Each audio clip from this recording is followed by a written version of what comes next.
Eyes wide open. Compassionate Conspiracy. With your hosts, Dr. Hans Utter and Kathy Dyer. All right, everybody. Welcome back to another edition of Eyes Wide Open on this beautiful Sunday, the 8th of July. Kathy will be joining me here in a bit, but right now I'm going to go ahead and just fly solo and wanted just to talk about some of the issues that are continuing to occur worldwide as we see extreme weather events, we see political unrest, we have media suppression of a variety of major issues, and in fact, arresting people for reporting things. You have the jailing of Tommy Robinson, who I don't necessarily agree with him that much, and he's rather anti-Islam, which the problem really is actually the immigration and population replacement, not Islam per se. But obviously, you're setting up a wonderful arena for more social conflict and social unrest, and at the same time, preventing actual awareness of the causation, the causal mechanisms of these issues. So I wanted to put this in the context of our own individual lives. Each one of us, I assume, is a bipedal human organism. So as a human being, we have a very interesting combination of individual autonomy, which means we can make our own choices. We can choose to relate and have types of social relations. We can also, to a certain extent, guide what we choose to focus on. We can guide our perceptual framework, our perceptual sphere, so to speak, that we operate within. And one of the reasons that these processes of control and understanding of the systems found in cybernetics, which we'll get into here in a bit. I'll break down a little bit more of that quote unquote seance, because I don't know if that is actually a seance recording, but it certainly is a hypnotic audio device, and or audio project, and it's difficult to really follow what's going on. I think that's part of it. But in terms of the fact that things are deployed that influence us, the fact that the financial systems, the methods of achievement, of how success is defined, the breakdown of the traditional relationship structure, families, etc., leaves us in a position where both there is a far greater amount of freedom in terms of choosing identities, in terms of coming up with a new way to be. You can reinvent yourself. And so there could be said to be some positive aspects that we don't have such an overlay of a cultural system that doesn't necessarily allow a lot of light for us to see, right? If you think of someone living in a particular tribe where they are completely bound within that system and therefore are unable to see anything outside of that. Energetically, I think that we can allow ourselves to unfold and to connect with the embodied emotional thought constructs, etc. And that's a way out. But let me go ahead and bring Kathy on. Kathy, are you there? So it does require a degree of inner work for us to sort of transcend or move beyond these issues. So it's not just that you're controlled from outside and you're a helpless slave, but the fact is that it requires inner work, inner development, as well as I think it's important to have awareness of some of these control systems, right? So speaking of that, let's go ahead and bring Kathy on. Kathy, are you with me? Yeah, I'm here. How are you today? Oh, good. Doing well. Yeah, everything's going okay. It's a nice, warm, sunny day here in Columbus, Ohio. And yeah, everything's going well. And Kathy, you could probably turn your gain down just a hair on your mic. Sure, I did that. Okay, wonderful. Yeah. So, Kathy, what did you want to talk about today? Let's talk about the weather. That's a Uh, great Midwestern thing to do. You talk about the weather, you talk about the Buckeyes, the football team, So, anyways, it's not really a city per se that people love, but some people like it. And, I've realized that there's a lot of strong feelings about Columbus. So, try not to bash Columbus too much because I almost got in trouble yesterday doing that, and people are sensitive. So be it. I mean, you're in Arizona. That's where I was born. So nice open spaces, lots of like Not dry. anymore. Not anymore. How it's all built up. I probably No. would. Well, Yeah, our city council and mayor have Agenda 2030 type of mindset and um, tend to be operating for those types of interests versus the interests of the citizens here who they're supposed to be representing. So, a lot of activity going on. And I think that we're seeing this happening throughout the United States. And it seems like much of like what we're talking about with cybernetics, people think that they're going to know things that they don't know. And we've really discovered that here in Scottsdale, where we have this amazing preserve. And unbeknownst to us, the city council and mayor had given a private nonprofit well over $1 million to explore building inside our preserve, building a $75 million desert discovery center that the citizens don't want, but they insist that they have the right to build. So thankfully, there have been a couple of groups that have gotten together and they've raised enough signatures to get it put on the ballot. And it really points to the importance that citizens have got to choose to be aware, because you are not going to know what's going on in the world by listening to television. What do you think about that? No, absolutely. And this is one of the functions of the social media and the internet is, yes, we're awash with tons of information and you can connect with people you haven't seen for years and years, etc. But the fact is, a lot of this stuff goes on the ground in like city council meetings and things like that. This is where decisions are made, and a lot of these organizations can be infiltrated. You have people coming from outside of cities.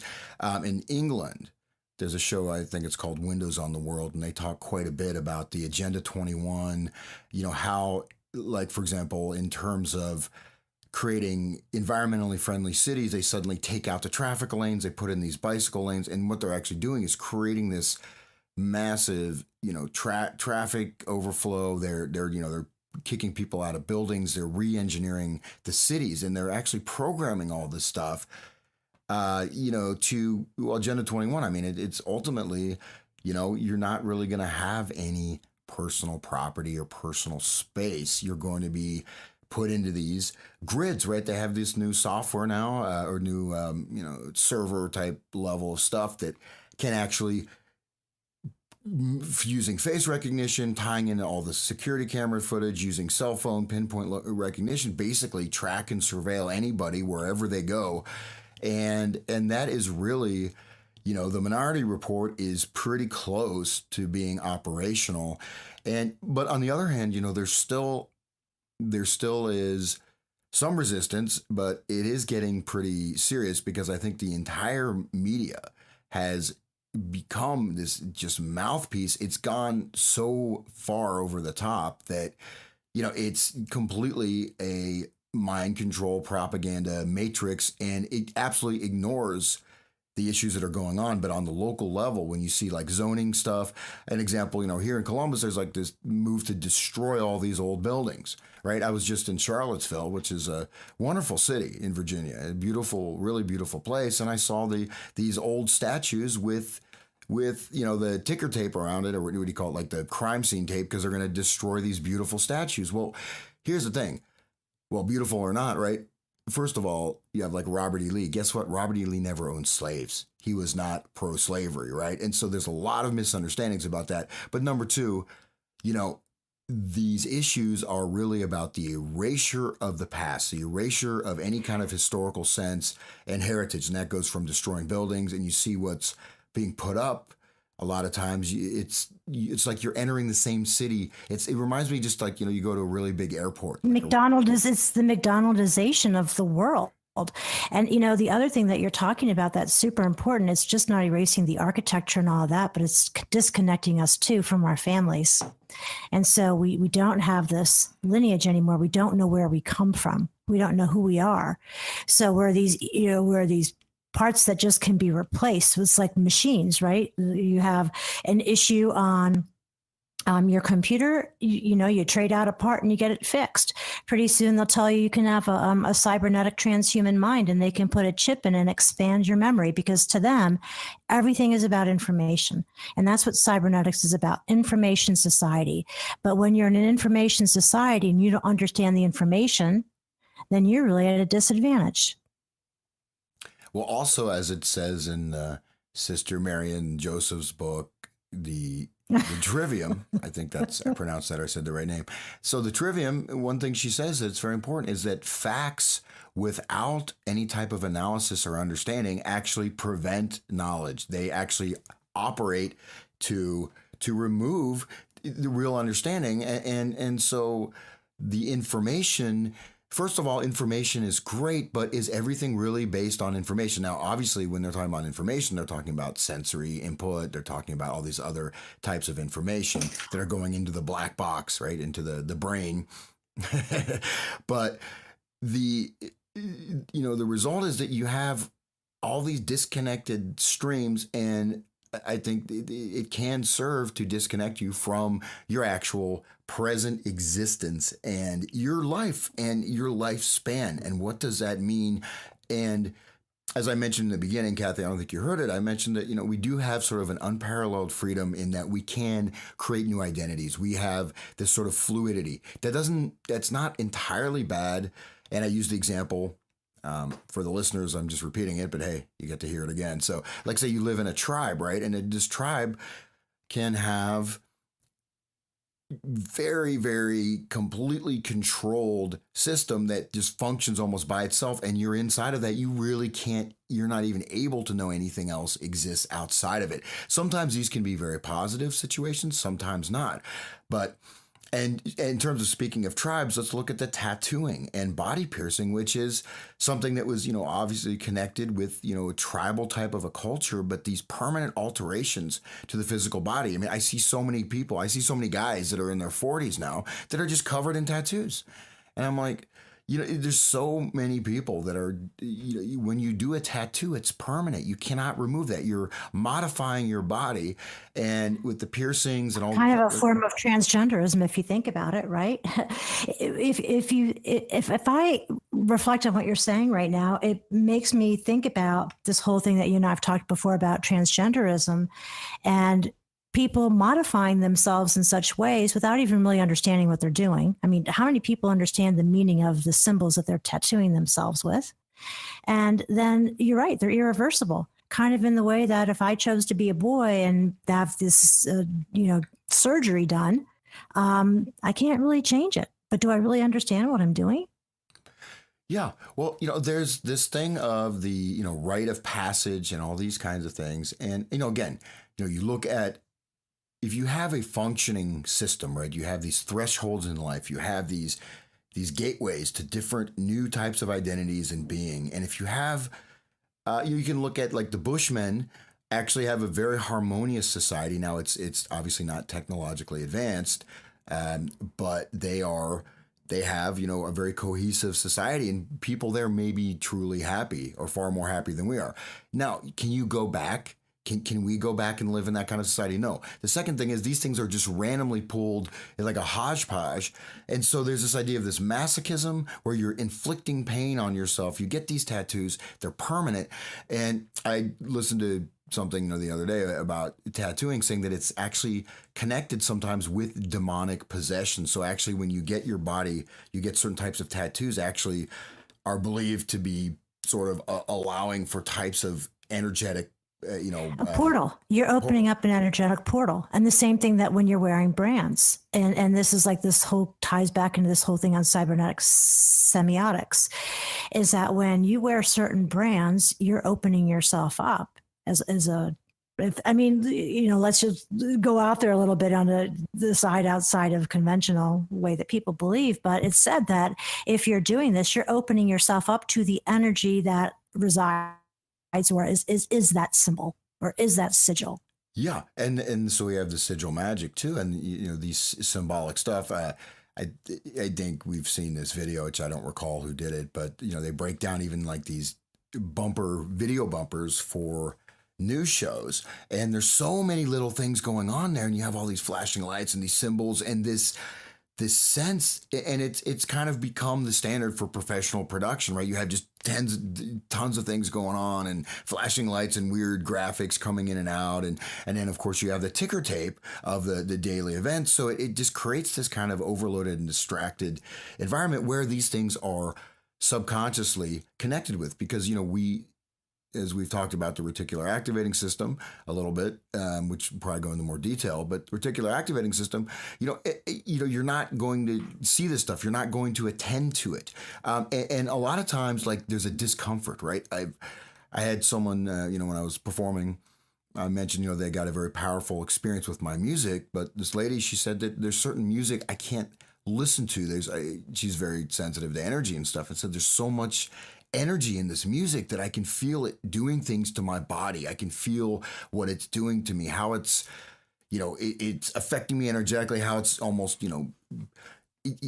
interjecting into the body mind, arena. And a lot of the stuff is unconscious. But what I want to mention is that certain things like that, when if you haven't watched TV for a long time and you turn on the TV, you may have like a little bit like, wow, this is making me feel weird. But guess what we do? We shut down those signals. Like they mentioned that, what was it about intuition, right? The intuition is completely wrong. Well, there's an intuition. There is the sense that, this is our mechanism. This is how we function, is we have to have these levels of awareness. And part of that is these emotional signals that we get. Now, can these be distorted? Absolutely. But I think part of it, as I've mentioned many times, it's like, the first time someone has a cigarette or takes alcohol or even drinks coffee, he's like, man, this is gross. But you get over that discomfort. And then next thing you know, your mind adjusts to it. And that's one thing. You become habituated. Yeah, and we're so flexible, right? If you have a certain level of discomfort, right, you can get used to living in really constricted environments, and you will adjust even in a matter of days or weeks. You can't, and you're not even aware that you're adjusting. So here's the insidious thing about it: is you begin adjusting to your environment, and you're not even aware that you're doing it. It happens. It's just like I'm breathing without having to think about it. My heart's beating in the same way when I'm put in a different type of environment that's constrictive, especially if I'm told it's not. So here's the other thing that's going on, is that people are being sold. So I'm going to jump back with what you were talking about before with Agenda 21, Agenda 2030, and the re-engineering of cities and the creation of what they call these smart cities, where you're right, you're not going to own anything. You're going to live in your tiny apartment or your tiny house, which is why they're promoting the whole tiny house thing so much. And you're not going to own anything. Have you seen all these bikes around, Hans? I don't know if you have them in Columbus, but they're parked. You swipe your credit card and you can ride the bike wherever you want. Yeah, exactly. It's like, it's almost like having a responsibility-free life. I show up at work, hey, and I can just change my jobs. Everything's going to be all virtual, But what strikes me is, where's the meaning? It's really focusing on the human as a machine and getting humans to adapt to machine life. But where's meaning in life? Well, no, exactly. Meaning and not only meaning, but the experience, right? It's like we sever ourselves from our connections with the natural world, with our own experience, don't even know what actual deep bonds or connections are like, and you know how important they are. And then we also are put into situations where we, you know, you adjust and you constantly adjust, and a lot of people don't even know that they're in a prison. And so, just Kathy, just say something real quick here, because I got the clip coming up from the Cybernetics video. So go ahead. I think what you just said is really important because it ties into something, you know, I'm very passionate about, which is attachment. And as we break down the family and there's aren't these deep connections between, you know, parents and their children or mothers and their children, you can't have what you don't know. And if you don't experience these types of relationship as a child, you're left wanting and needing, knowing that there's something more, but not really being able to grasp it because we don't really have a language for it in our society. And if there's really not a language for it, then people have a hard time articulating it. You'll hear people say, I just can't find the words. But look at what we have words for. We've got words for PC, we've got words for tolerance, we've got words for transgender. We've got plenty of language that's being offered to us to bring in this mechanistic system, but not a very good language for our emotional lives, for connections, for things that really bring meaning to us.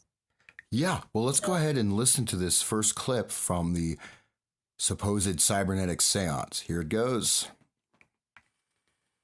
Trait is knowledge of the division of or contain homogeneous groups. The of either modifications appropriate for search and we then. They may not be able to provide measures which will lead changes other than. Okay, so that's the very first clip, and I know it's very hard to hear, but what you have is you have two clips that are playing back to back, right? They're superimposed. One of them is the of tree of knowledge, so cybernetics is the bite in the tree of knowledge. And the other one is that we will understand and be able to understand the mechanisms of society and even change, proscribe types of behavior or even types of perception and thought. So right there, they're saying that with cybernetics, they are able to rewrite, rewire social systems. And in fact, I think what's being implied there is that they will be able to render invisible, to render incomprehensible that there ever was even a type of freedom, right? There was, or there's another way of being or living, but they're talking about essentially the deep structural manipulation of society. But again, this is such a weird little video, right? Because you don't even know the provenance of these audio clips, and then the way it's produced and the way it's deployed that we listen to it, it's quite odd, right? It's quite weird. And so, like I said, we'll get into that. But basically, he's saying that, again, the bite of the tree of knowledge, cybernetics is the greatest, it being played with the same time of the text about understanding the functioning systems of society and be able to proscribe behavior, proscribe thought, and things like that. So, Kathy, what do you think of that? Well, it's very important because Burton Laffey speaks about this in Robots, Men, and Machines, or Robots, Minds, and Machines. And he talks about Juice Merlot, who speaks about menticide. And I have this quote of his, and he says that in the end, the effects of modern psychotechniques and behavioral engineering amount to functional decerebralization. That is the exclusion of higher cerebral centers and mental faculties almost as efficiently as if these were removed by surgical operation. Then the behavior of rats, cats, and the mentally defective can indeed serve as the model of human behavior. Not even the threat of atomic annihilation can change the ways of a manipulated humanity, which are almost as strongly ingrained as the instinctive urge of a herd of lemmings, leading them irresistibly into self-destruction. In mentalistic terms, the same may be termed menticide, a procedure actually more effective and irrevocable than clumsy attempts at genocide. For thanks to the regenerative processes of nature, genocide, at least up till now, has proved to be rather ineffective. Extermination of millions did not destroy the races and peoples concerned, but was quickly followed by replacement and even population explosion. Menticide, in contrast, is highly successful and irreversible. If a population is manipulated in the right ways, it cannot transmit to coming generations values and freedom it has lost itself. And this is precisely what psychological manipulation aims at and has been widely achieved. Well, that's a great quote, because that is kind of the process that's going on, right? And so Kind of. yeah, okay, it is a process that's going on, right? And you have so menticide. Now there is, it's not the case. Cultures have been lost, right? Things have been erased and wiped out, but the thing is that it's very difficult necessarily to physically annihilate an entire group or a race. But if you start with the mind, then in fact that's what's going on with this immigration stuff.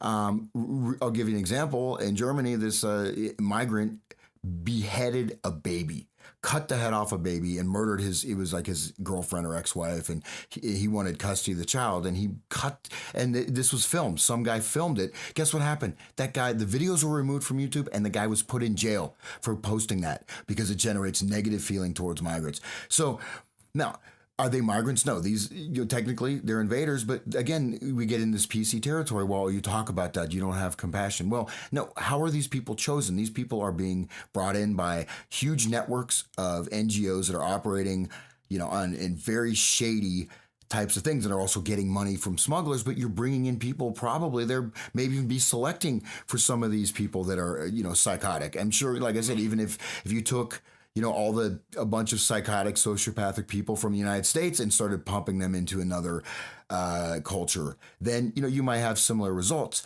But the menticide is that you can't even see it. You can't talk about it, and it's allowed. And yet you perceive this as we're doing something good. You see the Swedes. I mean, right now the Swedes, they have this, I forget the number of people, but they're getting these chips implanted in their body. So they don't have to, they're like they can swipe the credit card. They can enter their apartment. They can drive their car because they have a chip, and there's like, oh, it's so convenient. So they're already doing that. They're rolling these things out already.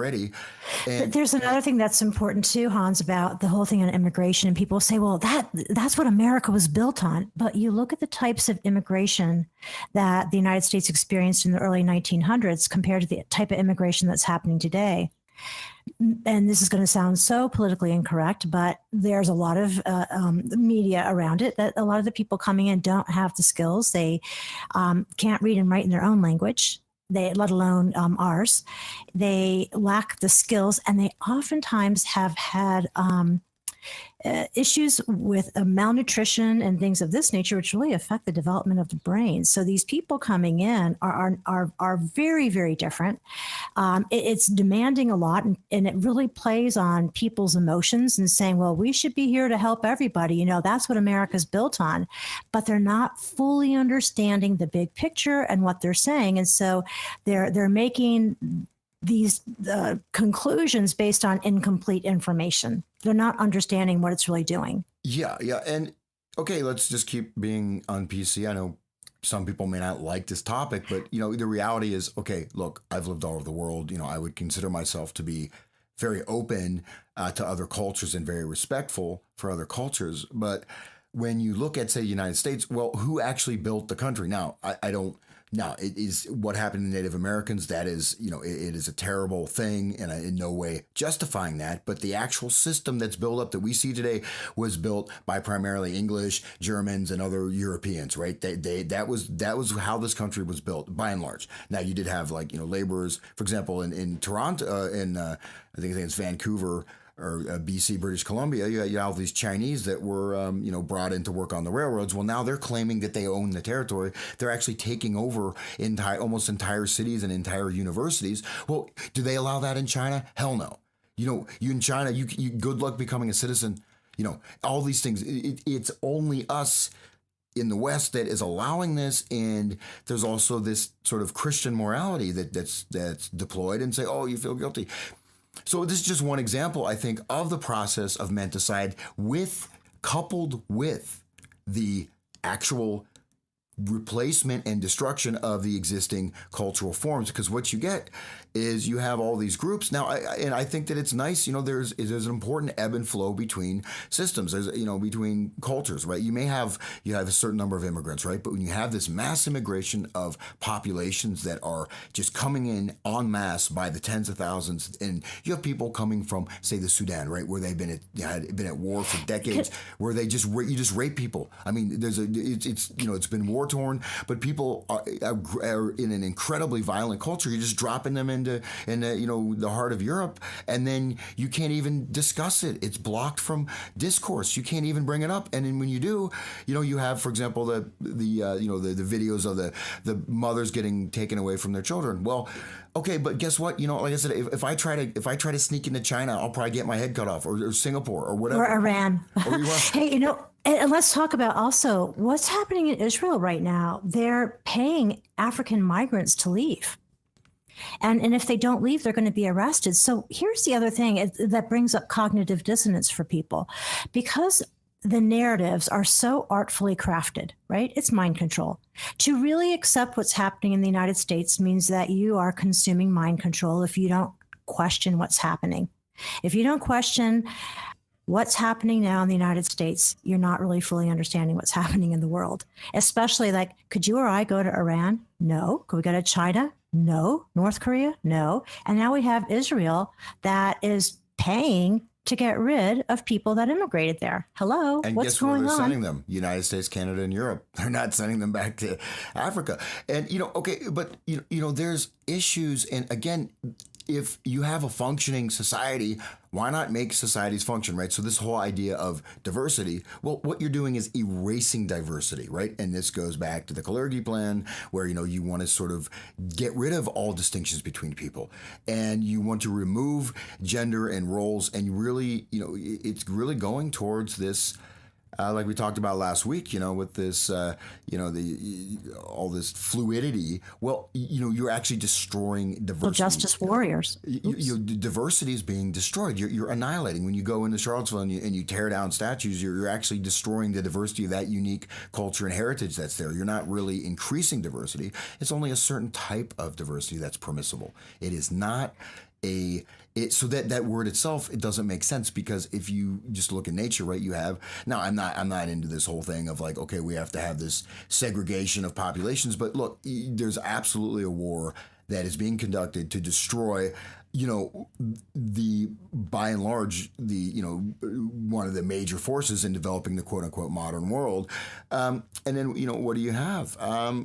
That's a good question. But anyways, going back to menticide, there's so many other ways you can see that, that one of the reasons, things is, like, for example, the use of drugs, as it's shown on television and movies, they've shown that actually increases, greatly increases people wanting to take drugs, right? So you have this identification.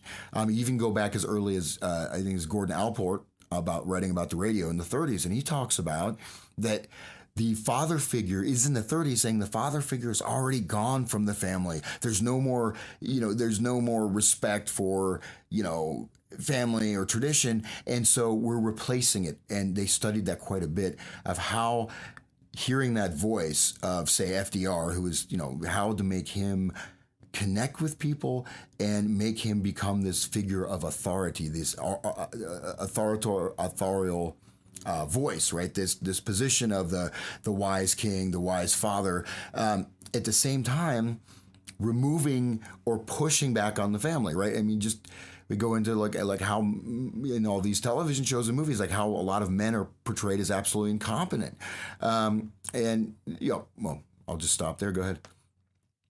It's interesting, as I'm listening to you, I think about words again, and how, in cybernetic terms, positive means negative, communication means anti-communication.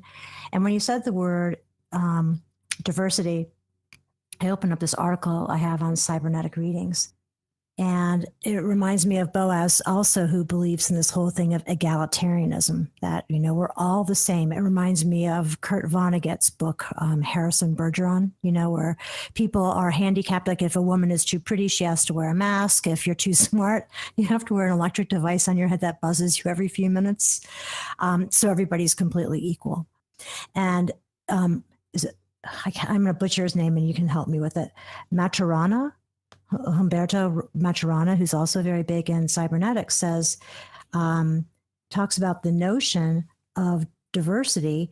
And he says, men are genetically equivalent to the extent that they belong to the same species.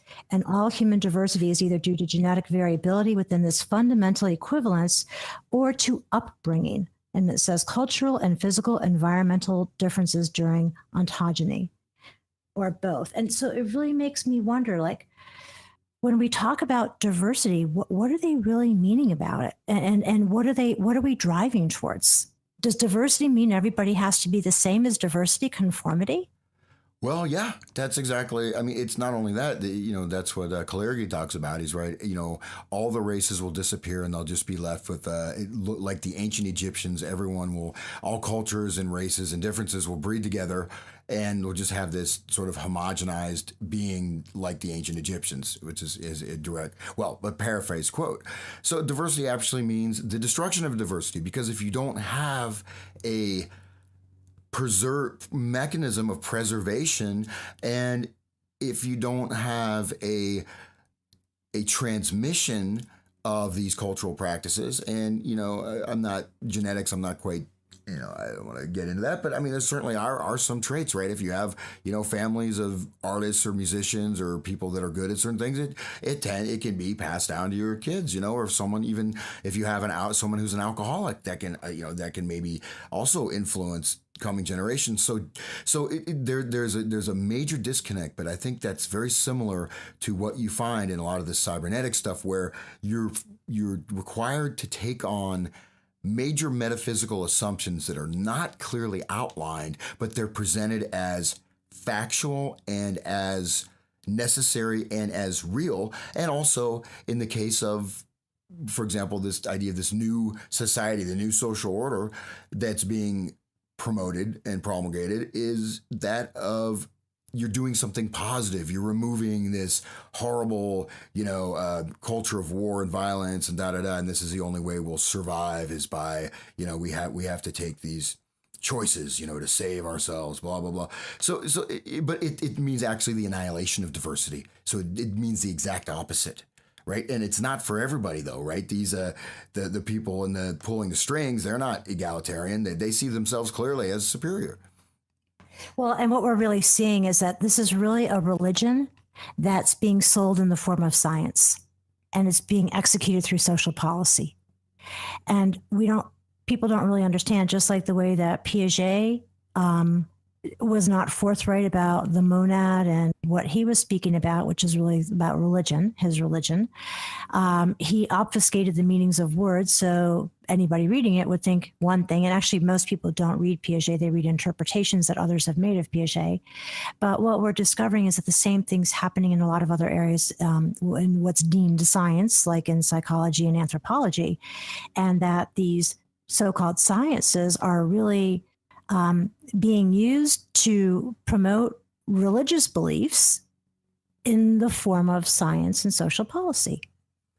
Yeah, exactly. Well, let me go ahead and play another clip here from that cybernetics seance, which is just interesting, again, because of the audio that's there. So here we go.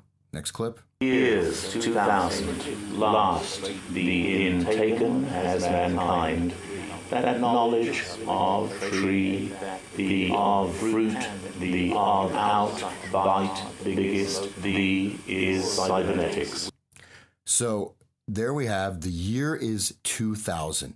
They start out with the year is 2000, and this is one of the clips that's played in the background, right? But in this case, it's foregrounded, and the of tree of the bite biggest of that, of knowledge. And so this makes no sense. It's like you listen to it. I transcribed it. You're right. It says years 2000 last, in taken as mankind, that knowledge of tree, the of fruit, the of out but biggest is the cybernetics. What? So yeah, well, just read that first little bit of that, the first sentence about the year 2000. It says years 2000 last, in taken as mankind. Okay. So hold on. So there's some word order scrambling, right? So years 2000 intaken as mankind. The last 2000 years, the intake of mankind, right? In the last 2000 years. So they're reversing word order, as well as splitting meanings. But so in the last 2000 years, so this is saying in 2000 years of human culture, and then read the next part. That knowledge of tree. Okay, that knowledge of tree. So Tree of knowledge. yeah, so that's a tree of knowledge, right? That's a tree of life. That is, there's obviously the pretty odd, well, very obvious biblical reference, right? The fruit of the tree of knowledge, that's being referenced, but the of tree, that's it's an interesting construction. It doesn't make sense consciously, but that's why I'm wondering if in a certain point, if we do another type of analysis to see if there's a type of hypnotic induction being conducted through that. But, the surface level is that the of, now notice of, the way this word of is being accented, of, tree. And, read the last part. Go ahead. The of fruit, the of out but biggest is cybernetics. The of out but biggest. The of. The of out but biggest. Yeah. So, I mean, obviously, on a simple level, what they're saying in the last 2,000 years, the greatest bite that mankind has taken out of the fruit of the tree of knowledge is cybernetics. But why is it being said in this extremely weird way, right? With all these predicates. And so it's like encoded.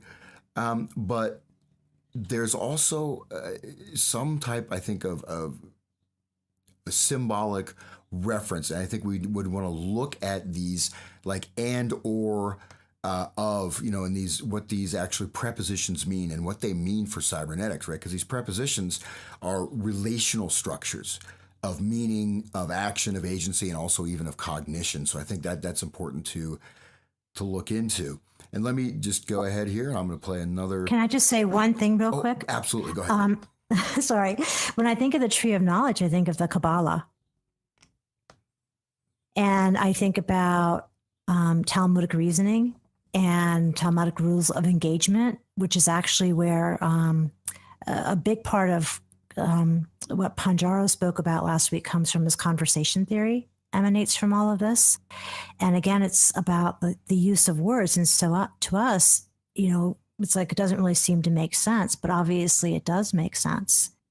And so then how do all of these things connect back? Because good luck trying to understand the Kabbalah. It's passed down verbally. It's an oral tradition. Yes, you can learn about it, but you're not going to get the nuances of it. So it's like, I give you a recipe. Okay, I'll share with you. My mom gives me her German cheesecake recipe. And for years, she left this one ingredient out and I'd make it. And I'm like, it never turns out right. After 5 years, she's like, well, about 13 minutes in, Cassie, did you put the foil on the top? And I'm like, no, Mom, you never mentioned it. And I did. And it turned out fine. Yeah, well, there you go. But it's the same thing. No, it really is. And well, one thing, the Kabbalah, this is ancient knowledge, right? This is not something that, now it's associated, primarily with, Jewish practices, but it actually goes back Chaldean and things like that. So we have to go back. It's very ancient type of knowledge. It is something that does have a great deal of power or potential power. But you're absolutely right, is that even if you look at, say, the Hermetic Order of the Golden Dawn and their type of, that's based on Kabbalah. A lot of the magic from black magic, white magic, all that stuff was preserved and actually, was part of this Kabbalah. And it is a connection with numbers and words are of primary importance in numbers. And even we could look at these words. What are the numbers of those words, right? There's this whole mysticism of numbers, which ties directly into this, computer science, and there's all kinds of systems and structures. And I had this book that I glanced at, which I want to get into more about, all these types of number series and number organizations. And so there's a huge array of both the symbolic consciousness of man, but also the effects that this has. And at the same time, as a power, as a system of power that is able to invoke and to create types of changes or situations, or perhaps even cast a spell over the world. And if you look at, say, for example, a lot of these orders, right? There is some, so you have to go back to even the 1920s or earlier to look at the analysis of some of these type of occult organizations, where you go through all these stages. This is all for the best, like Masonry. You're going to help people, and I think a lot of people involved in Mason, that are Masons, are very positive, right? They don't know that much, but in the higher stage, basically you're submitting, and according to one author, that actually there is a disembodied communication that is sent to the person once they have sort of opened their mind up, and they will become almost controlled by this disembodied sort of communication network that exists around the world, sort of a mind level communication where they'll hear voices, et cetera. And this is written obviously before voice to skull technology. This book, I think it was written in the 20s. And so now that's a little bit far out, but notice that there's a process of initiation where as you get into it, once you reach that final stage, you can't back out. You may actually end up as someone who is controlled externally by this organization. When you connect with the masters, and according to this author, I'll get that citation later, the masters are actually not disembodied spiritual beings. They're actually human beings that are able to use this type of telepathic communication, so to speak. And but when people think that they're these gods or whatever higher beings, they're actually not. And so these types of initiation and induction ceremonies, I think, are very important to understand, right? And I think that we found out about this aspect of cybernetics because that was, I think we mentioned the sort of the origin of this, right? Was just you're reading a text, and I said this doesn't sound just like science. This sounds like some kind of mystical system, which it turns out. Guess what? It appears that there is that component there that is very strongly regulated. And how about that plaque I sent you? That I don't know if we can. Maybe I'll show it. The cybernetic. Yeah, isn't that wild? I mean, it's crazy. But it is this worship of the machine, right? It is this. Well, it's the golem. And interestingly enough, on that, it shows on that metal. It refers to God and golem, and so you have to wonder: is technology a form of a golem? Well, or else is, there's a lot of things in that Wiener book, right, that he says that are double meanings. He also goes through a bunch of narratives and stories, like parables and legends and things like that. But if you read it carefully, it's very clear. In a certain way, he's saying, look, we are conducting this kind of occult ceremony that is raising us now beyond the level of mortal man to the part of godhood, but yet the golem that's created is I was actually reading something about the golem, because actually when the golem was made, the golem went berserk and started killing people.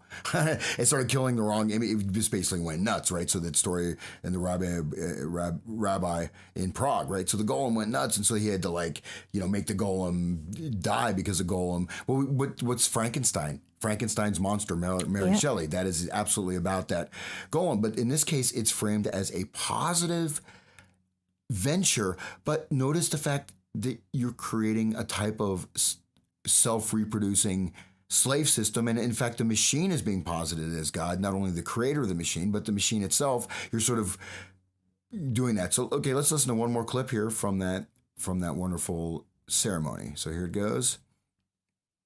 Measures prescribed to enable knowledge of the conditions may obtain in homogeneous ones into groups shall be in a position to examine the process of fusion of processes to be examined. We may even be able to prescribe measures which will either promote shall be such groups homogeneous, predict in the rate which conditions the of knowledge. Okay, so that clip, right? That clip is really interesting because we still have that tree of knowledge going on in the background, right? And that's right in the beginning. I don't know if you transcribed that, where he talks about the promotion within homogeneous groups. And in the back. Yes, I do have it. Okay, yeah. It says, with this knowledge of the conditions which obtain in homogeneous groups, we shall be in position to examine the processes of fusion of two diverse groups into one. Wow, We look at may- that. Look at that. So this is very important, right? You look at Oh, yeah. homogeneous groups fusing the two into one. Now, what groups are we talking about? Are we talking about social structures, social orders? Are we talking about man and machine? Well, keep going. Two different. We may even be able to prescribe measures which will either promote or retard such fusion and predict which will wait. I'm sorry. Hold on. I can't even read my own handwriting. We should be able to prescribe measures which will either promote or retard such fusion and predict. It's, I think, a trait which fits the 5 aspects of energy. The 5 aspects of energy. So predict a trait. Okay, so notice this is talking about very high level, absolute social engineering. Now, what are the 5 types of energy? That's quite interesting. That sounds like something out of alchemy, not out of science. Well, it reminds me, yeah, and it also yes, and it also reminds me of the cybernetic big 5 for personality traits. So it's interesting. It says we will be able to predict that trait which fits the 5 aspects of energy and can be added to a culture without other changes. If it does not fit, then we can search for appropriate modifications at either the culture or aspects by the fits with which trait that predict and fusion such retard or promote either which will measures prescribed. I mean, it's, and I thought, am I really reading? I went back and transcribed it 3 times to make sure that I was capturing the words properly. And I'm sitting here thinking, what does this even mean? Well, I think it means a lot. Well, first of all, the 5 types of energy, right? I just looked it up, and it says that we have, gravitational. Okay, energy comes in 2 basic forms: potential and kinetic. Potential energy, chemical, nuclear, gravitational, thermal energy. I don't think that's what they're talking about, because they're talking about homogeneous groups and societies. So I think that, we look at these types of causal chains, right? And how these are included. So I think that these 5 types of energy, that's another thing I think we should actually look into, because he's taking it as obviously, you're talking about a society. You're not talking about nuclear energy. You're talking, and basically there's technically 2 types of energy, which is kinetic and potential. So what are the 5 types of energy they're referring to? Maybe you want to mention the 5 types of the relational model you brought up?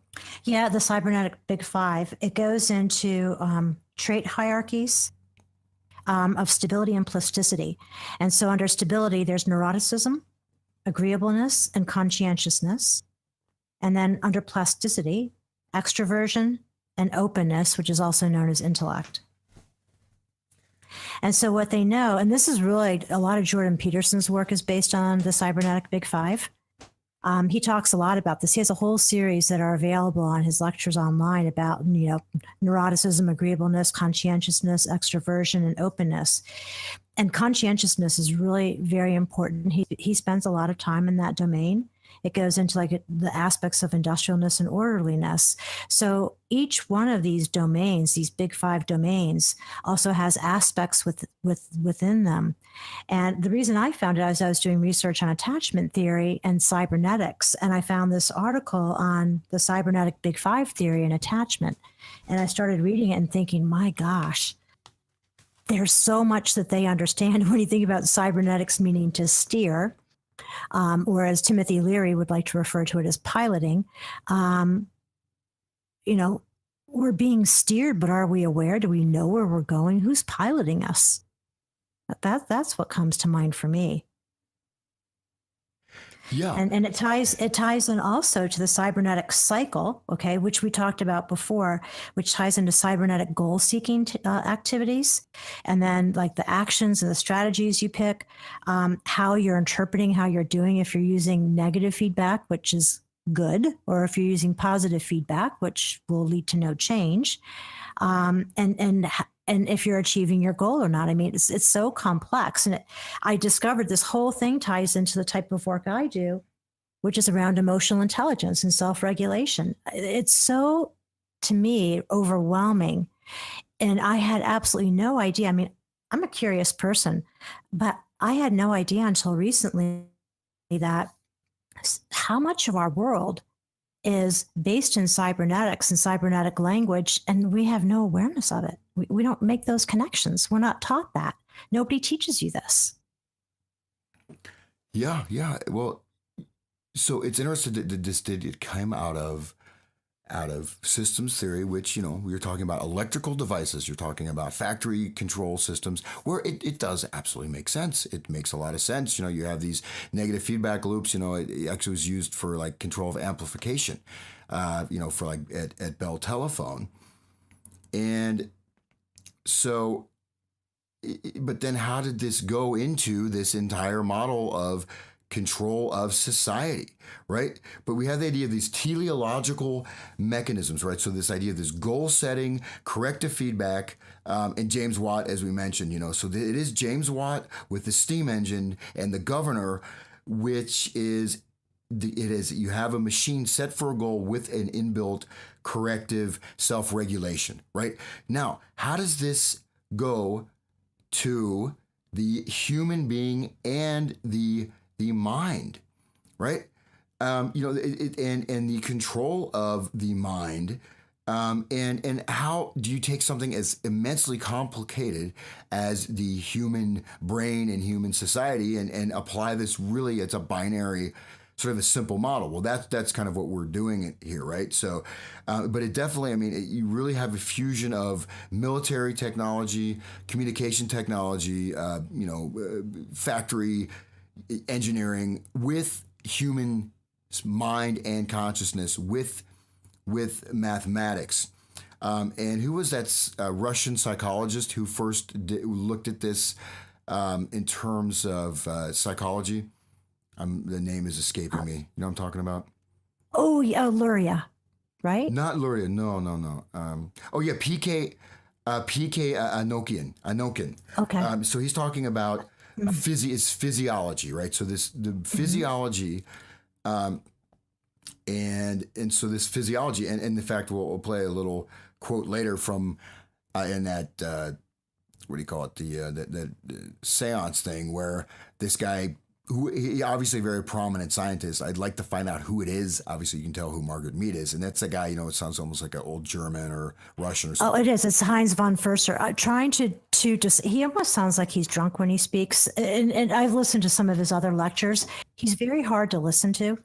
And I really recommend listening to, if the audience hasn't, there's a German documentary called The Net.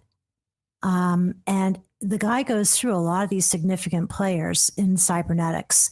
Of course, it's presented in a way where a lot of connections aren't made. But if you have a discerning eye and ear, you can pick up on some of these things and understand how they all interconnect with one another.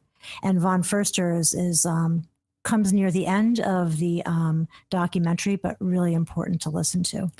Yeah, yeah, and again, this stuff is quite complex, right? And so this is why we're spending so much time on it. We'll eventually move on to another topic here, but you know,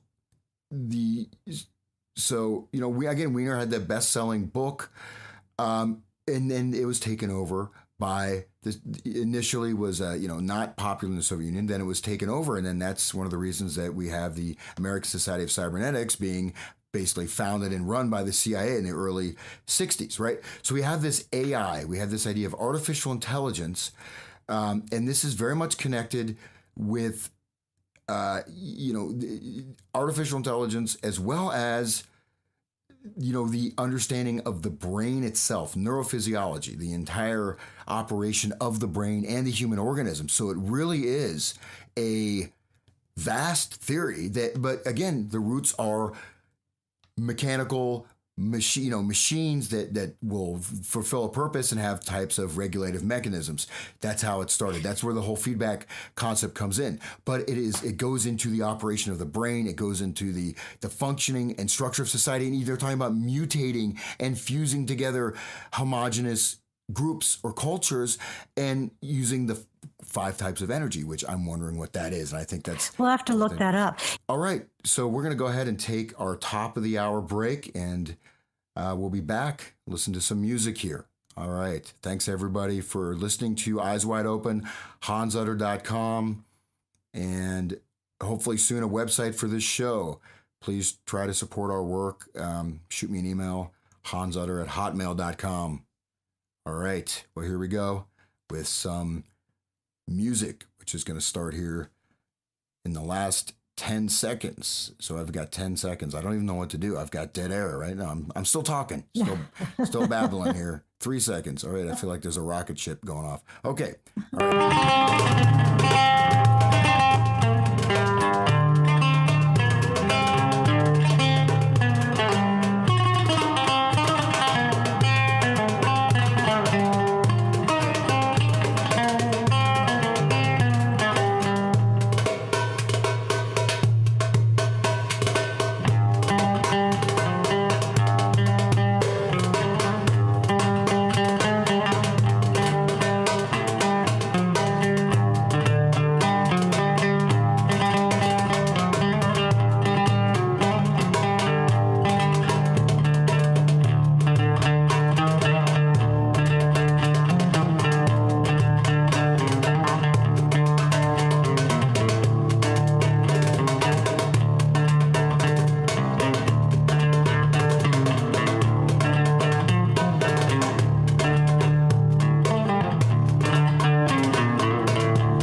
Friend of mine, of myself, and good friend of mine named Hakan playing oud and doumbek. In that case, I'm playing oud.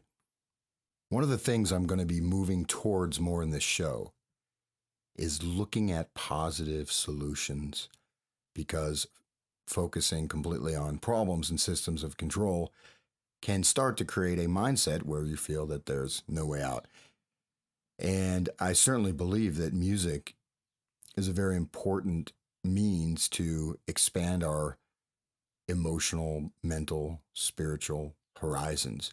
So I'm going to play another music clip, and if people are listening, I hope you enjoy it. But this is Indian classical music, so when you listen, relax your mind and just observe what happens when you listen.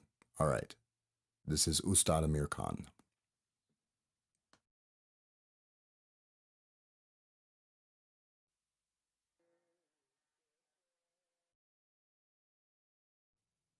All right, welcome back to Eyes Wide Open.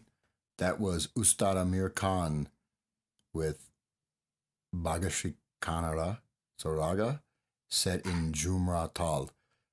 And before we launch into our topic here, I just wanted to state that music, especially more not necessarily difficult forms of music, but this like Indian classical music and also Western classical music, it can give you access to states. It can actually expand your mind. And actually, in a certain sense, if you listen in a very relaxed manner and just sort of allow the effect of the music, it can actually rewrite or kind of erase types of programming.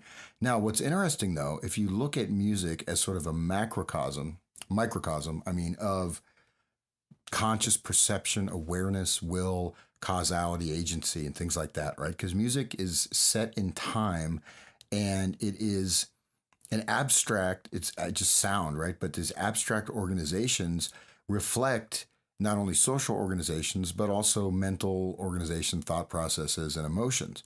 So if you think about types of music that are very fixed, for example, the doom, clack, doom, doom, clack, doom, things like that, like techno or things like that, some of this music can actually operate as a type of encoding or conditioning mechanism that ties in with these other types of cybernetic systems. But all right, well, let's dive right back in. Kathy, do you want to let me go ahead and play that that other piece of, and you're going to read another quote from him. So let's just listen to this. I'm going to just stop it after every sentence so I can break it down instead of trying to break the whole thing down at once. So here we go.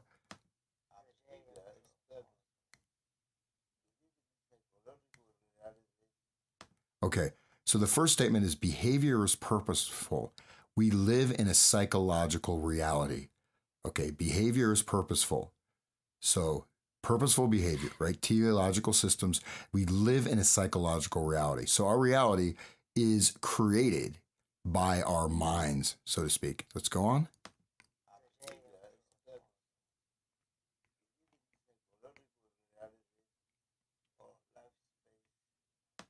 Or life space. So we live in a psychological reality or life space. Okay.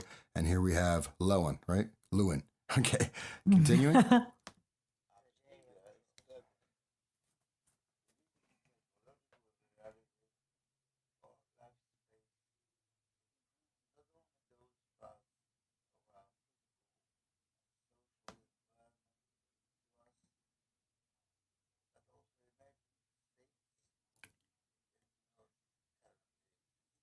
So he's saying that this reality also includes imagined states that do not currently exist. So this is our reality, right? So we have also, okay, let's go on. Sorry.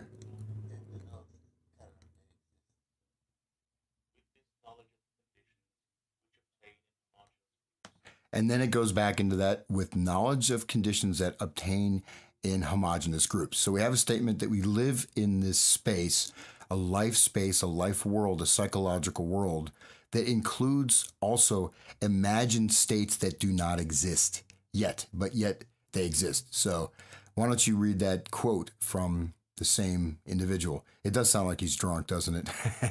Yeah, I know he's hard to listen to, isn't he? I've listened to quite a bit of him. He says, what I see is that science, or scientia in Latin, has been amazingly successful in the last 2,000 years since Aristotle. There's that 2,000 years again, right?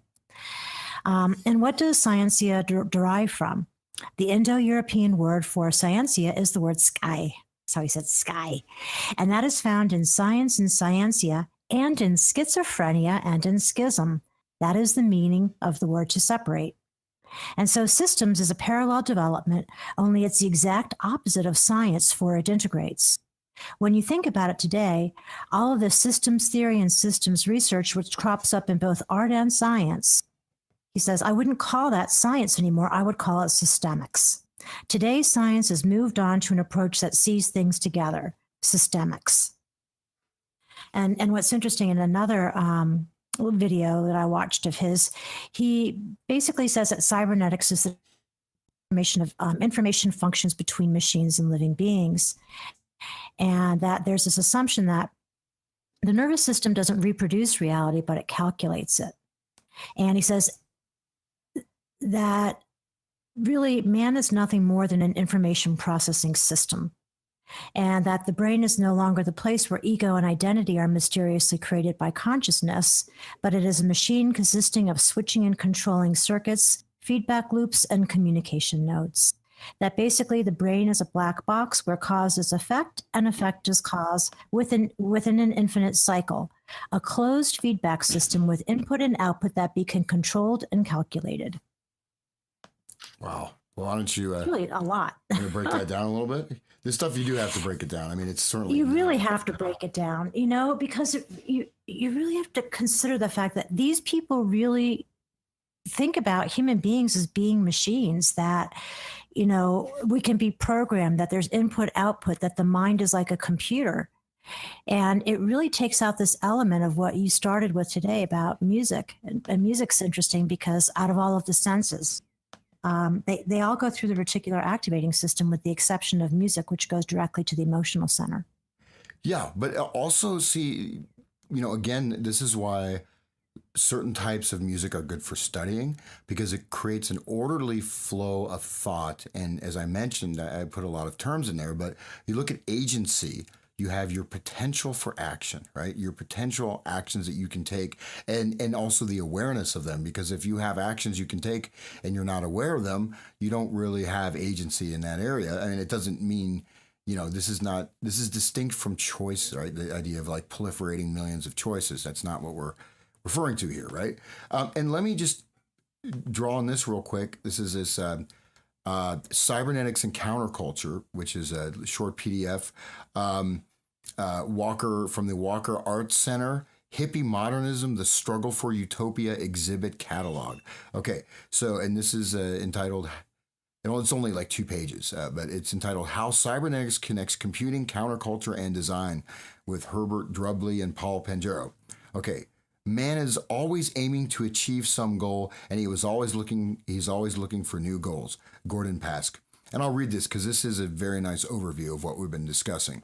It's only 1 page, actually. The rest is a chart. So, beginning in the decade before World War II and accelerating through the war and after, scientists designed increasingly sophisticated mechanical and electrical systems that acted as if they had a purpose.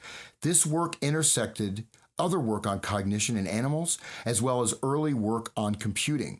What emerged was a new way of looking at systems, not just mechanical and electrical systems, but also biological and social systems. A unifying theory of systems and their relations to their environment. This turn towards whole systems and systems thinking became known as cybernetics. Cybernetics frames the world in terms of systems and their goal. This approach led to unexpected outcomes. Systems achieve goals through iterative processes or feedback loops. Suddenly, serious scientists were talking seriously about circular causality. A causes B, and B causes C, and C causes A. Looking more closely, scientists saw the difficulty of separating the observer from the system. Indeed, the system appeared to be a construction of the observer. The role of the observer is to provide a description of the system, which is provided to another observer. The description requires language, and the process of observing, creating language, and sharing descriptions creates a society. Let me just stop right there. So the role of the observer is to provide a description of the system. Okay, so the observer is describing, say a social system. This goes all into conversation. As I listen to this, it's really challenging for me because it goes into the entire thing on coaching, and it's all based on conversation theory. And it goes back to that conversations that we read with Pangaro a few weeks ago on can we ever really understand anything in the word cup? And they're purporting to say that this discourse that they're promoting on conversation theory and breaking this down helps to increase understanding, but it's really obfuscating understanding. Yeah.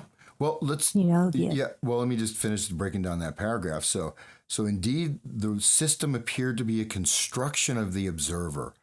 Okay, the role of the observer is to provide a description of the system, which is provided to another observer. Okay, so we have an observer. The system is constructed by the observer, and then this is provided to another observer. The description requires language.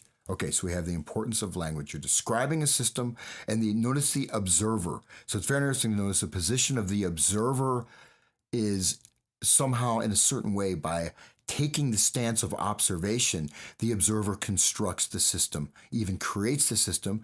And okay, going on, this description requires language, and the process of observing, creating language, and sharing descriptions creates a society. So society is formed by this process of observing and sharing descriptions. Now, is it creating a society or is it manipulating? We'll see. Okay, and then suddenly serious scientists were talking seriously about subjectivity. And notice also in this language, you have serious scientists were talking seriously. Okay, it's a little bit odd. Is that really what they say? Yeah, suddenly serious scientists were talking seriously about subjectivity, about language, conversation, and ethics, and their relation to system and design. Serious scientists were beginning to study collaboration. This turn away from the mainstream of science became a turn towards interdisciplinarity and towards counterculture. Two of these scientists, Heinz von Forster and Gordon Pask, took an interest in design even as design was absorbing the lessons of cybernetics. Another member of the group, Gregory Bateson, caught the attention of Stuart Brand, systems thinker, designer, and publisher of the Whole Earth Catalog. Bateson introduced Brand to von Forster. Brand's Whole Earth Catalog spawned a do-it-yourself publishing revolution, including Forster's 500-page The Cybernetics of Cybernetics, futurist Ted Nelson's Computer Lib Dream Machines, and designers Don Korberg and Jim Bagnall's Universal Traveler, a soft systems guide to creativity, problem solving, and the process of reaching goals, as well as several other books about design. In addition to being icons of counterculture, these also early printed examples of hypertext, a term coined by Nelson. In a sense, they anticipate the interconnectedness of the World Wide Web. Nelson's work on hypertext intersects past work on conversation theory and lay foundations for the future of human-computer interaction. Okay, now what's interesting is we have this really nice chart with all the different organizations and what people are connected with, right? So starting on the left, we have MIT, Vanguard Bush, Julian Bigelow, Arthur Rosenblum, Bertrand Russell, J. Wilbert Gibbs, James Clerk Maxwell, and they connect with the big names, Norbert Wiener, Hans von Forster, John von Neumann, Margaret Mead, Gregory Bateson. Now let's look at some of these connections. So Bateson is connected with R.D. Lang, who's connected with Humberto Maturno, who is connected with Stuart Brand. And there's a lot of these points go to Stuart Brand, Mary Pranksters, Ken Kesey, Timothy Leary, Gene Youngblood, UC Berkeley, Soft Systems. Okay, so this is all connected. Francis Varley, so Gene Youngblood, so all these, Ken Kesey is tied into Stuart Brand, into Timothy Leary as an intersection of these things, which also ties in the University of Utah, founder of Adobe, founder of Netscape. Sorry for not being very cogent here. And also this ties into, we have Gray Walter, who is tied into William S. Burroughs. We have Marshall McClellan, right? Buckminster Fuller. So all these people are tied together. We have countercultural leaders listed here. We have Brian Eno, William S. Burroughs, Marshall McClellan. We have Stuart Brand, Mary Pranksters, Timothy Leary, Gene Youngblood. Okay, and so all these things, this goes directly to Google. So we have direct connection between Google, IIT Institute of Design, Design Thinking, UC Berkeley, Brunel University, etc. Apple, in the design of the internet, the ARPANET. So all this stuff came directly out of this, right? And so I don't actually know, Gray Walter, who's tied in with Ross Ashby, Gordon Pask, tied in with me. I'll try to, unfortunately. Well, they're all participants of the Macy conferences too. So all those names are very familiar and they all play different roles during different conferences. Yeah, but I'm saying that this ties directly into the counterculture, right? Which is interesting. And this absolutely. Well, because the counterculture came from this. See, it's like people focus so much on like MK Ultra birthing the counterculture, but probably the genesis of all of it is the cybernetics, right? Yeah, just the annoying thing with this PDF is that it cuts off in the, you have to draw. It's online too. So if you look at Pangaro's website, I've come across that before when I was doing research on design theory, and then realized that design theory and innovation is really cybernetics. And that ties in with conversation theory. They all come in together, which ties into the whole notion of what we call emotional intelligence. So all of these things come in together. Yeah. But what's interesting is this whole notion of creativity ties in with what Bateson spoke about, which is schizophrenia. And then going back into what Heinz von Förster was speaking about in that interview, where he talks about the word science coming from sky, which means, of course, schism is important because that ties into Bateson's work as schizogenesis, is schism genesis. I forgot how it says. How do you say that? Schismogenesis. Yeah, schismogenesis. Yep. And, it ties into schizophrenia, and it ties into split and separating. And so that really seems like it's an important thing. And you think about what is LSD, but it's schizophrenogen, right? And then you tie into what you were talking about before, Silicon Valley, and all of the promotion again about microdosing with LSD. It seems like there's just such a big push to create split personalities, because split personalities are probably going to be easier to manipulate, especially personalities of where people don't even understand what their gender is anymore. It makes me wonder, at least that I started thinking about it today. What's the connection between this utopia that's supposedly being created through cybernetics and transgenderism? When there's no differentiation anymore between the sexes, there's no differentiation anymore between having a body and consciousness. It reminds me of Fred Turner's work from on the counterculture, where he talks about creating disembodied communities of consciousness. I mean, really, what does it mean? It's mind blowing. Yeah. Well, I think we're starting to get a sense of it. Hopefully people are interested, because there's a whole bunch of other material, but I'm try to go a bit slow into this, and even, we kind of backtrack, but that's also how you gain an understanding, because it is very complex. And let me just pull a little bit more out of this, right?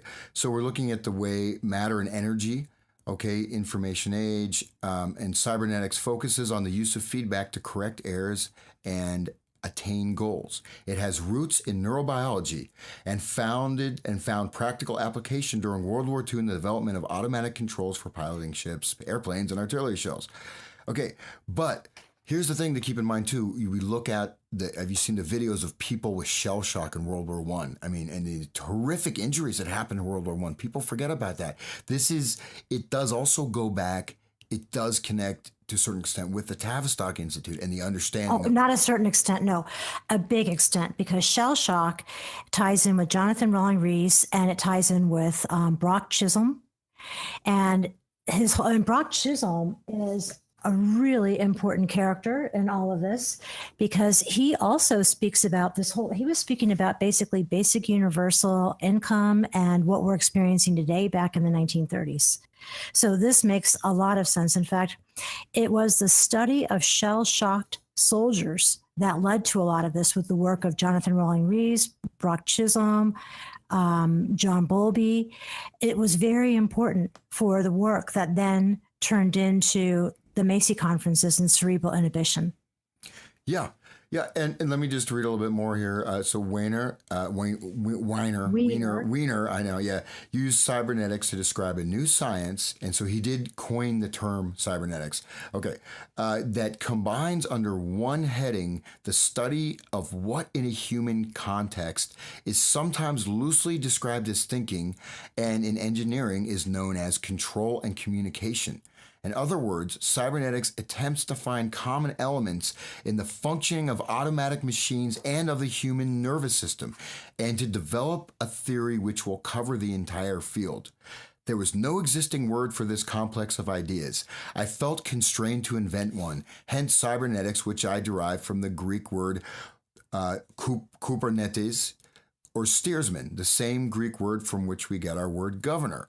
Okay, so governors, the governor, they're saying that the head of state is very similar to a thermostat, right? The correcting cruise control, and there's various examples. So that's, now we go on. When I communicate with another person, I impart a message to him.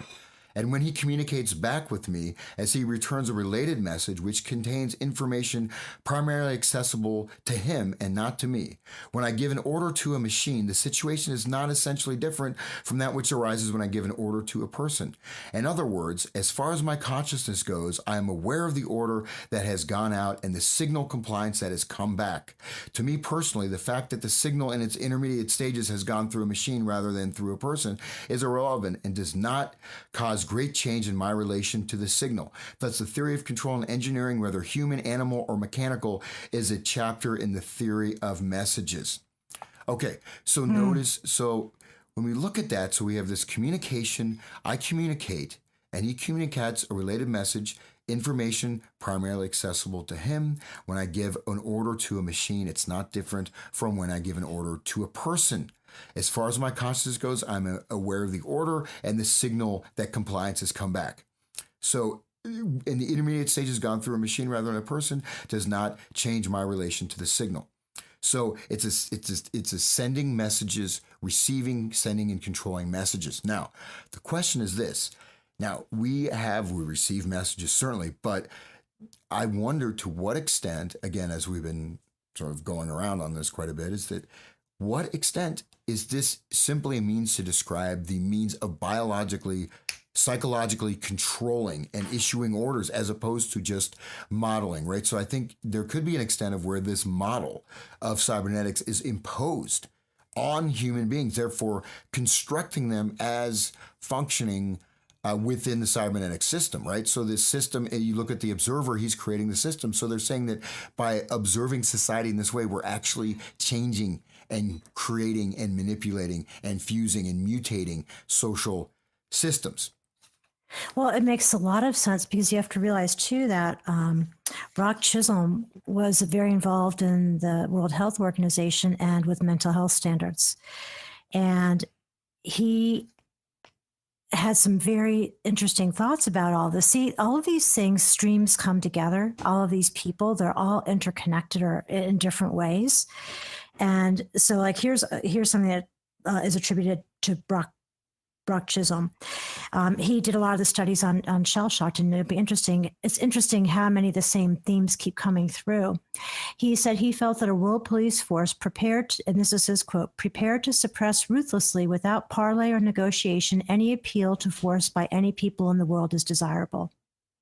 He also advocates a redistribution of wealth so all people in the world can live approximately at the same economic level. In addition, he feels that psychiatric education for all people who show any neurotic tendencies, which are the primary cause of war, is a necessity. He says, if the race is to be freed from its crippling burden of good and evil, it must be psychiatrists who take the original responsibility. Dr. Chisholm prophesies that in perhaps 20 years, we might be able to change the dearest certainties of the human race, to root out and destroy the oldest and most flourishing parasitical growth in the world, the tree of the knowledge of good and evil. Wow. So that's important. Let's come back to that in a second. I mean, we didn't really, as we should say too, we didn't prepare a lot today because we had these different things, and like you're picking up things, and that reminded me of something that I was reading, and it just seems like all of these streams are coming together, and it starting to, create something very meaningful here. Yeah, well, we'll come back to that quote. I want you actually to go over it again, but let me finish. This is a quote from Margaret Mead.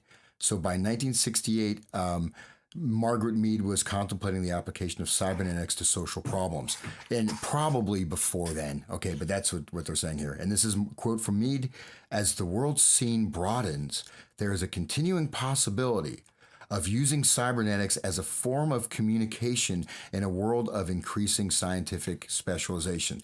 Okay, as the world scene broadens, there is continuing possibility. So it's kind of, used as a form of communication. We ought to look very seriously at the current state of American society, within which we hope to be able to develop these very sophisticated ways of handling systems that are indeed in dire need of attention. Problems of metropolitan areas, the interrelationships between different levels of government, the redistribution of income, the linkages necessary among parts of large industrial complexes. So, okay, notice this metropolitan areas, she's redistribution of income. Well, that's Communist Manifesto, but let's go on. Okay, at heart, though, there may have been the promise of an even grander purpose. Gregory Bateson, Meade's first husband, reported that actually that's incorrect, right? It was Meade's second husband. No, it was her third husband. Her first husband was Luther Cressman. Her second husband was Rio Fortune. And her third husband was Gregory Bateson. And all the while from so her first husband she married in 23. And then her second husband she married in 28. And then through all three husbands, she was having an affair with Ruth Benedict. So she was in a lesbian love affair with Ruth Benedict during the entire time. She says she had 3 open marriages. Yeah. Okay. So let me finish here. And then, so at heart, okay, there may have been the promise of even grander purpose. Gregory Bateson, Meade's first husband, which of course, interesting that they didn't need to say Meade's husband. Why they put that incorrect thing that's commonly known. But anyways, reported that what excited him about the early discussions of cybernetics was that, quote, it was a solution to the problem of purpose. From Aristotle on, the final cause has always been the mystery. We didn't realize it then, at least I didn't, though Macy Conference Chair McCullough might have, that the whole world of logic would have to be reconstructed for recursiveness. So what we have there, the problem of purpose, the problem of the purpose of the world, the first cause, God, the universe, right? It's the ultimate solution to every question, right? It's like the ultimate answer to everything from spiritual to material. Then he again, what these guys always tend to do is make these big statements and then kind of break it down to, logic, the whole of logic. So you have to reconstruct logic for recursiveness. So logic can have these embedded circular systems within logic. We'll just go on here. So we have second order cybernetics. Heinz von Forster, okay, is that on the notes for the Macy conferences? He said that revolving about these concepts was communication about communication. The problem of communication and of self-integrating mechanisms. So, okay, and then we go on. And there was a Society for General Systems Theory. Why can't we look at this society systematically as a system? Why do they always repeat these words, right? But so Meade, in 1955, meeting of this general, at a meeting for Society for General Systems Theory, quote, I suggested that instead of founding just another society, they give little thought to how they could use their theory to predict the kind and size of society they wanted, what its laws of growth and articulation with other parts of the scientific community should be. Now, we can also expand that to the system of not just this particular society, of this Society for General Systems Theory, which is an academic, an intellectual society or a group. But she's, look at that. What do you apply that to society itself? The growth of society, the size and kind of society. Notice depopulation, Agenda 21, et cetera, et cetera. All these things are directly outgrowths of this stuff. And could you maybe go back over that quote that you read previously? Because that was quite interesting. Right. Dr. Chisholm feels that a world police force prepared to suppress ruthlessly without parley or negotiation any appeal to force by people in the world is desirable. And this is the part. He advocates a redistribution of wealth so all people in the world can live at approximately the same economic level. In addition, he feels that psychiatric education for all people who show any neurotic tendencies, which is the primary cause of war, is a necessity. If the race is to be freed from its crippling burden of good and evil, it must be psychiatrists who take the original responsibility. We should begin to teach psychology in the first year of school at about 5 or 6 years of age, before their ability to think has been entirely spoiled. Dr. Chisholm prophesies that in perhaps 20 years we might be able to change the dear certainties of the human race, to root out and destroy the oldest and most flourishing parasitical growth in the world, the tree of the knowledge of good and evil.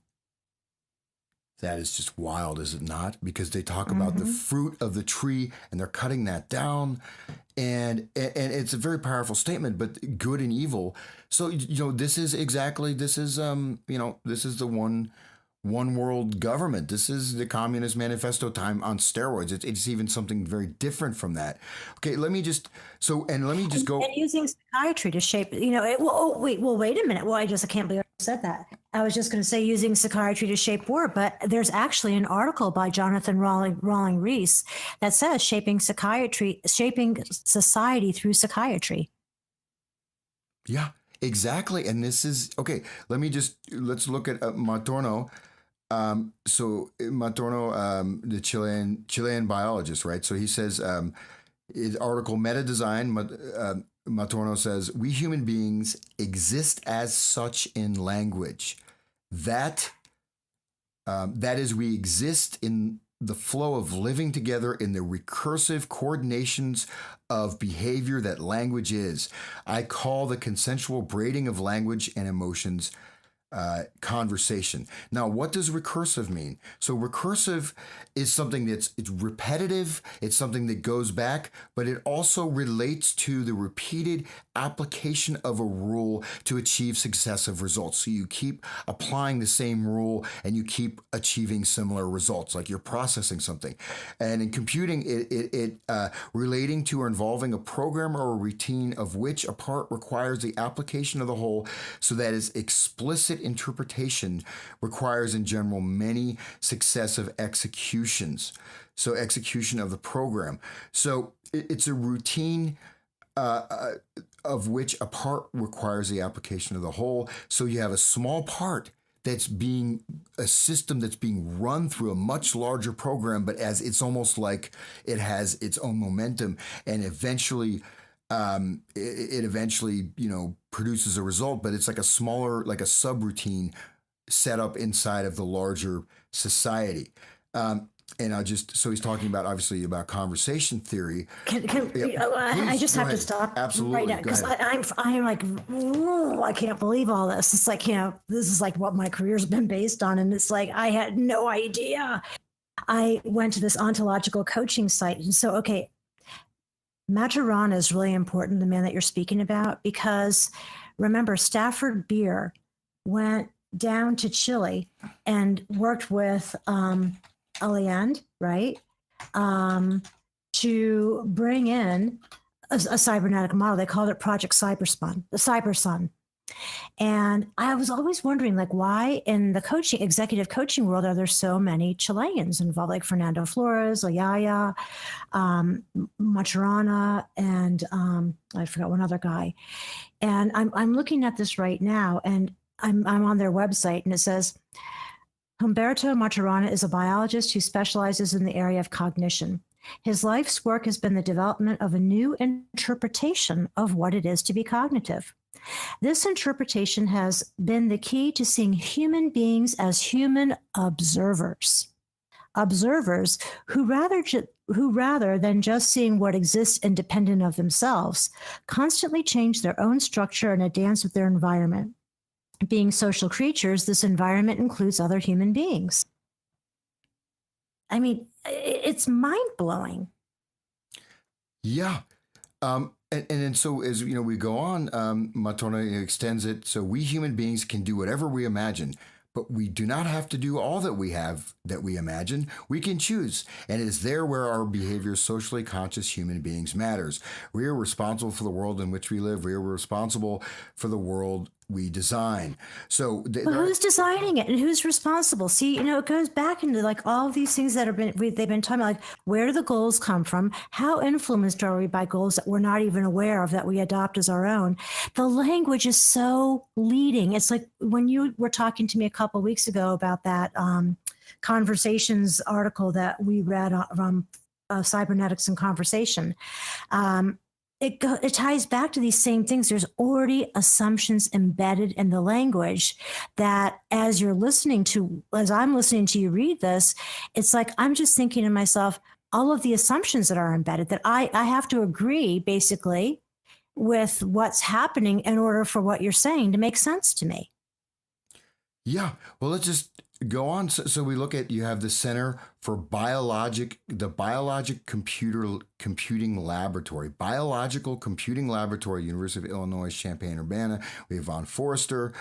Cybernetics. University of Illinois is huge because this is where a lot of Common Core came from, and this is where University of Illinois people, and this is where is it Bond? Remember you were talking about designing society 3 weeks ago? Yeah. Yep. That's where this comes from too. University of Illinois. So I mean, I'm just trying to make connections. Yeah. No, let me just. I'll try to finish up here. So BCL conducted research in cybernetics, system theory, bionics, parallel computing, neurophysiology, biologic, artificial intelligence, symbolic computing, and self-organizing systems. Now, Shannon's work, this is Claude Shannon, which came up with basic computer architecture. Shannon's master's thesis showed how Boolean logic, the binary positing of all values is either true or false, could be embodied in switches, and laid the groundwork for digital computers. And then, Shannon supervised Evan Sutherland, who resulted in Sketchpad. And Sketchpad, they also described something called the Dynabook, a portable computer tablet for children of all ages, that your iPad, right? So this is 1972. So children of all ages, the Dynabook, which is an interesting name. And then Stanford's Artificial Intelligence Laboratory, Kay became friends with Stuart Brand, went on to work at Xerox PARC and Apple. And so he talks about computer-man symbiosis. This is Licklider. Computer man symbiosis. It would involve very close coupling between the human and the electronic members of the partnership. The main aims are to, 1, let computers facilitate formulative thinking. Formulative, that is formula, but also formulative thinking created by computers that formulate our whole idea of the world and social structure.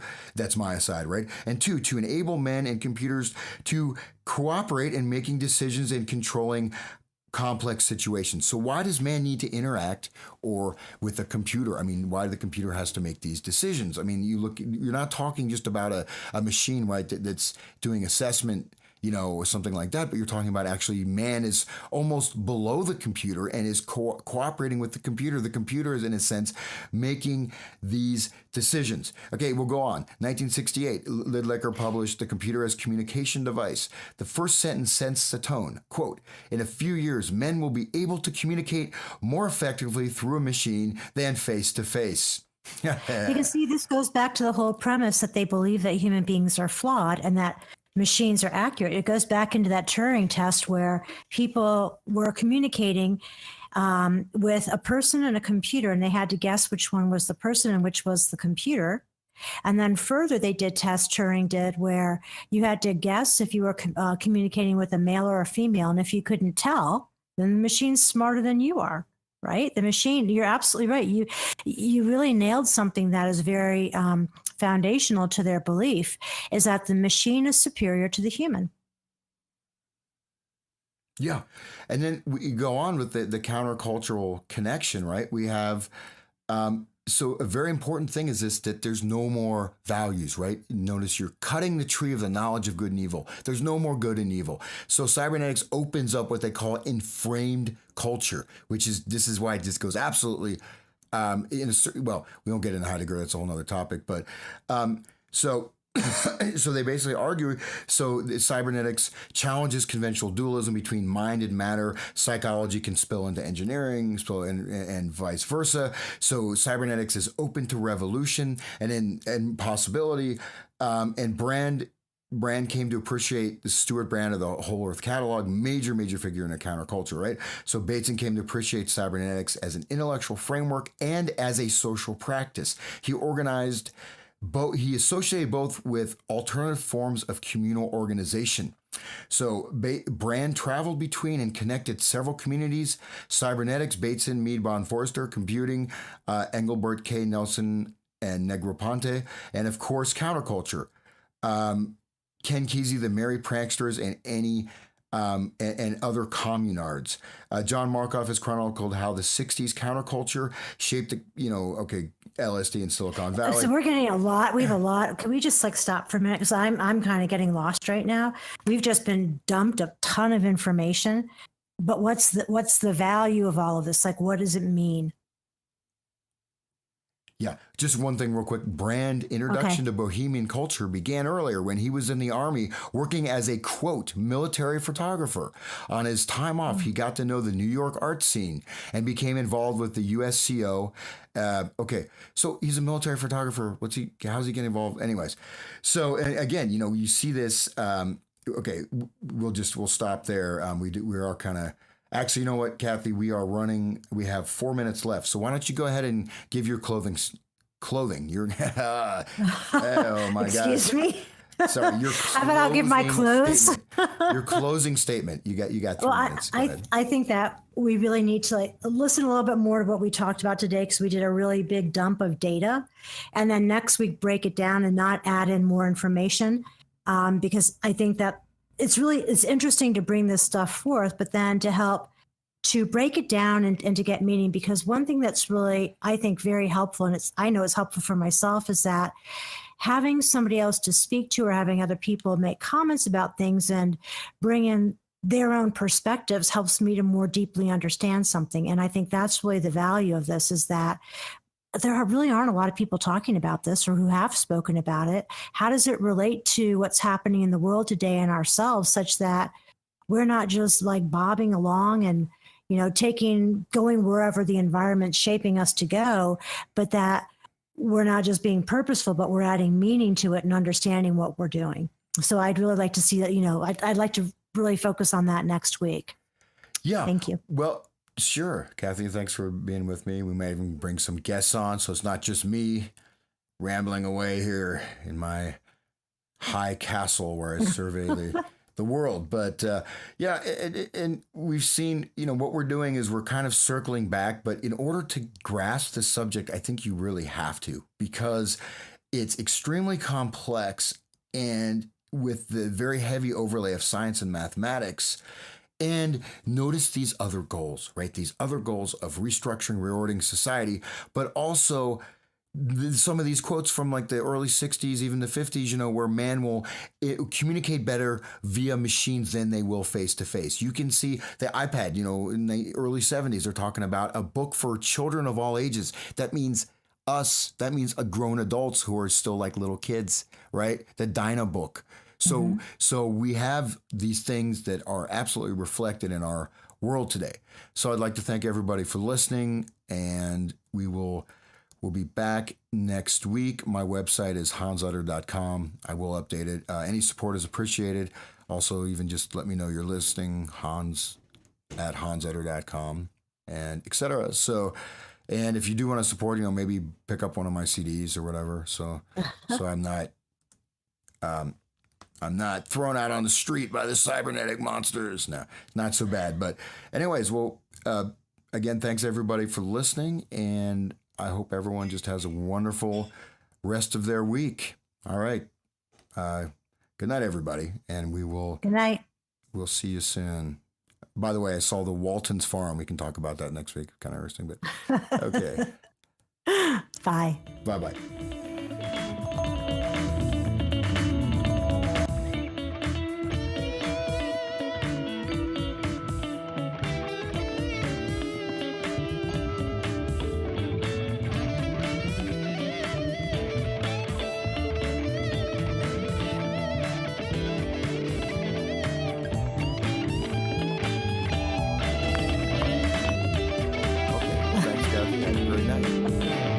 Thanks, Oz. All right.